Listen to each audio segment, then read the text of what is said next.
friends, welcome back to Whiskey and Whit. I'm Whitney, and today's video is going to be 3 more Dollar Tree DIYs, all farmhouse inspired, including this eucalyptus style wreath. So stay tuned.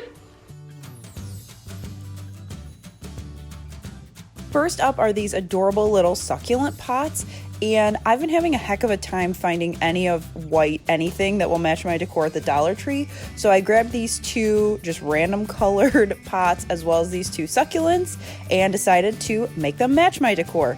So I grabbed my trusty Waverly chalk paint and gave them both 2 coats of this paint, and literally it was so quick and easy. But this is really what you can do when you see in a Dollar Tree that they don't have the styles that match your decor, they don't have a color that matches. Literally hit it with some paint, distress it if that is your vibe. You also don't have to, you can just, you know, leave it covered, but I do like the distressed. Then I just grabbed these succulents out of these kind of not super cute pots, and then I took them off, got rid of all that styrofoam ickiness, and went ahead and put them in these pots. You can paint the inside if you want to, but if you use these type of succulents, you aren't going to see it, so I didn't worry about that. So literally that's as simple as this first one is, but so many of you tell me that you have a hard time finding things that I'm finding at Dollar Tree, so this is how you can take what you are finding and transform them into something that will match that farmhouse decor. Next up is this Eucalyptus-Inspired wreath. So many of you love the one I have on my front door, so I want to give you an easy dupe. So for this, you're going to need a birch wreath form and then 4 of these greenery garlands. So the first thing I did was go through and pull off all of the stems from the strip of garland, and I did that for all 4 of them.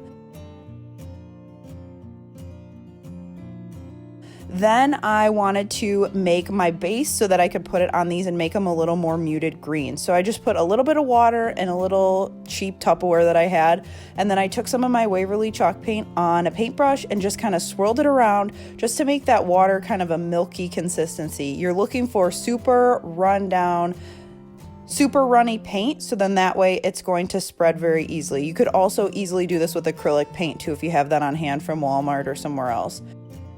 So then you're going to take that little solution that you made and go ahead and paint it on to the leaves. So this is going to take a little bit of time, but honestly in total it took me maybe 20 minutes. But just go and put it on. I would say cake it on. More is more in this situation because you're going to dab it off, but then that's going to give each leaf that eucalyptus appearance of that muted green. So then I sorted them by size so that it was going to make it easier when I went to glue them onto the wreath form. So I started with some larger leaves and I just went around and used hot glue to hook it to the wreath form. And I really did them in pairs just so then that way I was balanced with what was pointing out from the wreath and what was pointing inward. So I just went through and started filling holes along as I went. And then once I thought the front was pretty much as full as I wanted it to be, the final step on the front was to take some of the leaves that are the best covered, and you're going to want to put those on top. So whichever solution covered ones you like the best, save those for last.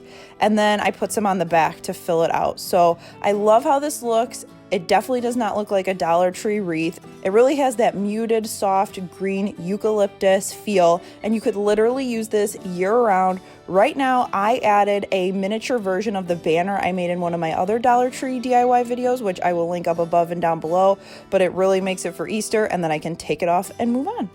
Up next is how I transformed this Dollar Tree rug into a buffalo check piece that I can use throughout the spring, but if it gets covered in mud, it's not the end of the world.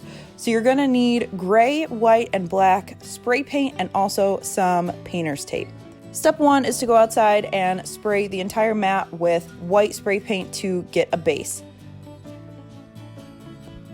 Then I brought it inside and used my taping technique for the buffalo check that I've done in countless videos. Strips, if you're looking for a video with a better tutorial on the buffalo check, I will link that down below because we've done this a few times. You guys know how I feel about buffalo check, but once you get your even horizontal stripes, you're going to grab your gray spray paint, head outside, spray all of those lines. I let it dry for about 10 minutes outside, then I brought it back inside. You just want to touch it and make sure that it's not wet because you're going to get stuff everywhere. You're going to peel off all those pieces of tape, but put them to the side because you're going to want to keep them for the last step. Then you're going to go through and Then you're gonna repeat all of the line taping, but you're gonna do it vertically this time. Then go back outside and repeat your spray painting step. And then once that's dry, you're gonna be looking for the lighter strip. So basically where the tape was in the first place, you're gonna wanna put the tape back on. Now, if you're unsure, you can peel up one of those vertical pieces. So then that way you can see exactly where that is if you painted a little bit darker and it all just blends.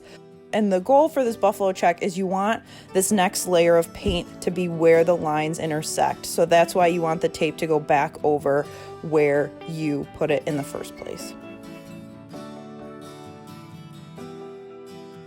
Once everything's taped and stuck down, I took it back outside for a final spray of black spray paint, and then let that dry for a solid 20 to 30 minutes before you bring it back inside.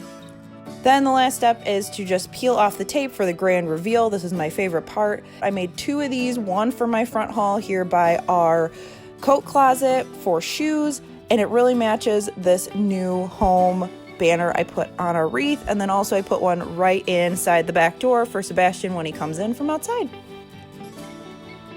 Thanks so much for watching. I hope this video inspired you to get crafting. If it did, be sure to tag me on social media, Pinterest, Facebook, Instagram. I love sharing your projects and seeing what you guys are creating. So tag me over there, and I will see you guys in my next video. Bye!